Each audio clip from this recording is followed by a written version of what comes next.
रही साथी, पश्चिम बंगाल में फिर होंगे विधानसभा चुनाव। क्या भाजपा के मुख्यमंत्री को अब तत्काल इस्तीफा देना होगा? जैसा कि आपको पता होगा, बंगाल में विधानसभा चुनाव किस तरह लड़ा गया और जमीन से लेकर और दिल्ली तक लगातार विपक्षी दल ये आरोप लगा रहे थे कि इस विधानसभा चुनाव में वोटों की डकैती हुई है। लेकिन अब वोटों की डकैती के सबूत आ चुके हैं। 91% जो नाम काटे गए थे वो चुपके से फिर से जोड़ दिए गए हैं। अब यहां पर हमारे पीछे आप तस्वीर देख सकते हो और पढ़ सकते हो, बंगाल में फिर से होंगे विधानसभा चुनाव।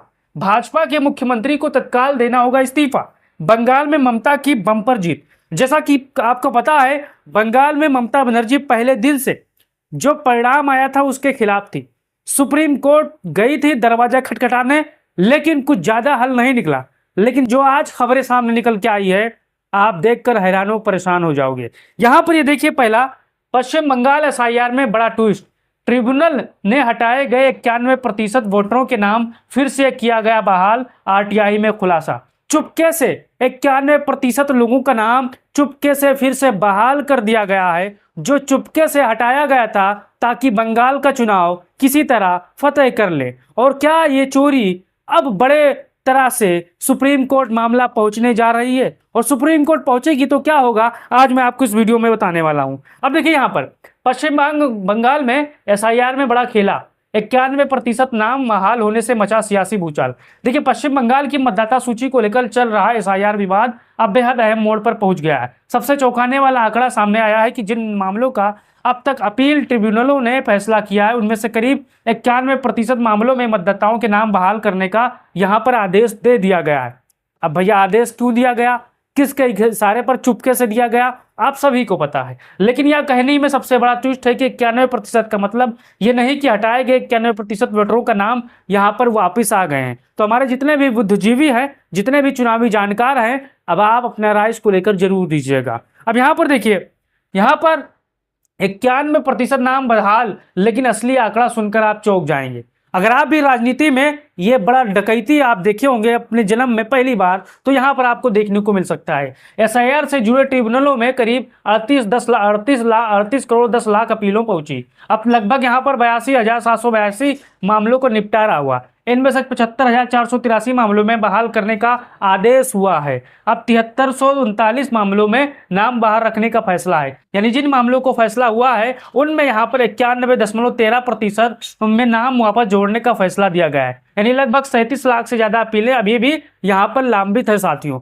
अब यहाँ पर आगे देखिए, सबसे बड़ा सवाल, अगर नाम सही तरीके से हटे थे तो वापस क्यों जुटे? यही सवाल बंगाल का रिक्शा वाला, यही सवाल बंगाल के टेढ़ी वाले, यही सवाल बंगाल के चुनाव में वोट देने वाले पूछते हैं कि भैया हमारा नाम सही था तो फिर हटाया क्यों, और अगर हमारा नाम गलत था तो अब जोड़ा क्यों? इसका जवाब किसके पास है? तो यहां पर देखिए, यह आंकड़ा अब सबसे बड़ा राजनीतिक और कानूनी सवाल बन गया है। विपक्ष का तर्क है कि अगर बड़ी संख्या में ऐसे लोग सामने आ रहे हैं जिनके नाम हटने के बाद अपील करने पर बहाल किए जा रहे हैं, तो मतदाता सूची तैयार करने की प्रक्रिया पर सवाल उठना स्वाभाविक है। दूसरी तरफ चुनाव आयोग की प्रक्रिया में मृत स्थान बदल चुके डुप्लीकेट और पात्रता से जुड़े मामलों की जांच यहां पर की गई थी। लेकिन इसलिए कानूनी रूप से यह साबित करने के लिए अलग अलग मामलों की जांच जरूरी है कि नाम गलती से हटे या जानबूझकर हटे। आप सभी को पता है, पहले दिन भारतीय जनता पार्टी ने पहले दिन से ही किस प्रकार से बेईमानी की प्रक्रिया धीरे धीरे स्टेप बाय स्टेप शुरू की थी। अब यहाँ पर आगे देखिए, 38 लाख अपीलों का पूरा सच समझिए। देखिए,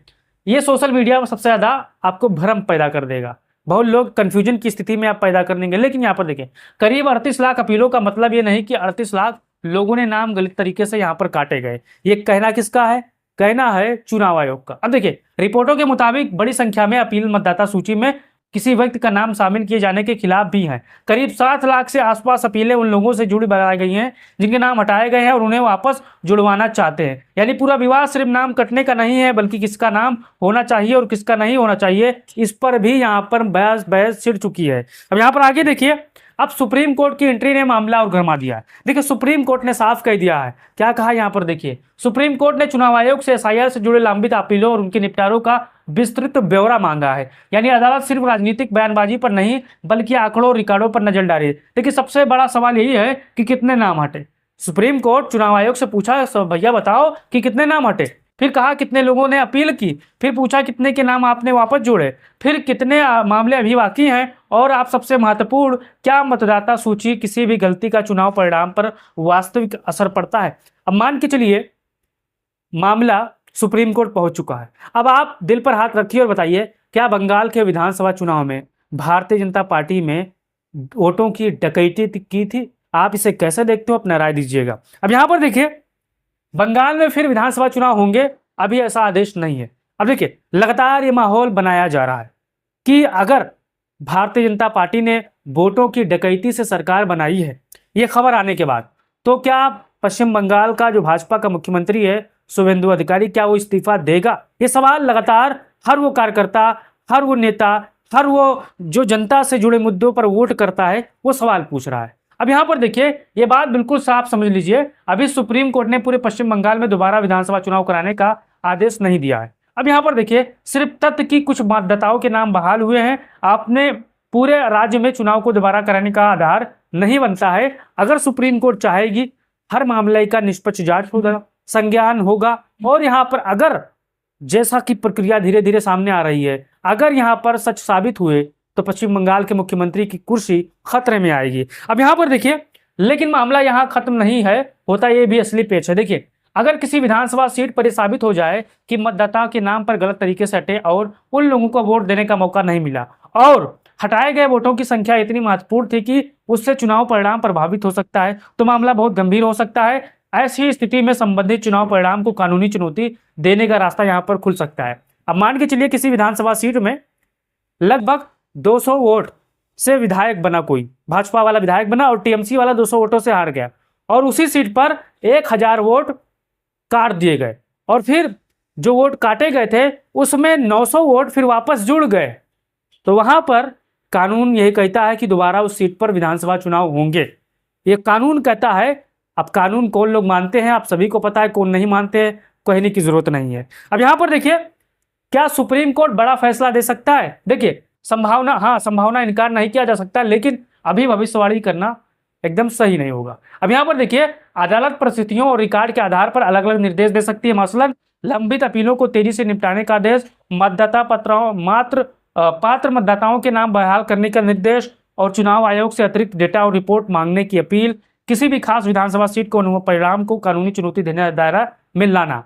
अब देखिए, और अगर किसी सीट पर गंभीर गड़बड़ी और चुनाव परिणाम पर उसका निर्णायक प्रभाव साबित हो जाए तो पुनर्मतदान या नए चुनाव जैसी असाधारण राहत भी कानूनी रूप से विचार यहाँ पर हो सकती है। लेकिन पूरे बंगाल में दोबारा चुनाव कहीं बड़ा कदम और होगा, और इसके लिए बेहद मजबूत कानूनी आधार यहाँ पर चाहिए, जैसे एक सीट पर लागू होता है। मैंने आपको बताया पहले कि मान के चलिए कि कोई विधानसभा सीट है, वहां पर भाजपा 100 वोटों से चुनाव जीत जाती है, और वहां पर 1000 लोगों का नाम हट गया, अगर वो 900 वोट जुड़ गए तो यहाँ पर कानूनी आधार बनता है कि उस विधानसभा सीट पर फिर से मजबूत तरीके से पुनः वोट होगी, यानी फिर से वोट पड़ेगा।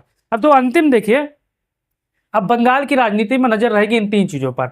वो चीजें क्या है? पहला, बाकी लाखों अपीलों में कितना नाम वापस जुड़े हैं, और दूसरा, सुप्रीम कोर्ट को चुनाव आयोग की तरफ से कौन कौन से आंकड़े रिकॉर्ड दिए जाते हैं। तीसरा, क्या किसी विधानसभा सीट पर साबित हो जाता है कि मतदाता सूची में गड़बड़ी ने चुनाव परिणाम को सीधे प्रभावित किया। अगर तीसरा सवाल जवाब ठोस सबूतों के साथ हाँ में आता है, तब यह मामला सिर्फ वोटर लिस्ट के विवाद नहीं रहेगा, फिर सवाल सीधे चुनाव परिणाम या वैधता तक यहाँ पर पहुंच सकता है। तो आप बताइए, क्या पश्चिम बंगाल के मुख्यमंत्री क्या सही तरीके से जनता के वोटों से चुनकर बने हैं? क्या उनको, अगर ये साबित होता है कि आप गलत तरीके से बने हो, तो क्या उनको इस्तीफा देना चाहिए तत्काल? आप इसे कैसे देखते हो? अपना राय दो और वीडियो को शेयर करो। जय हिंद।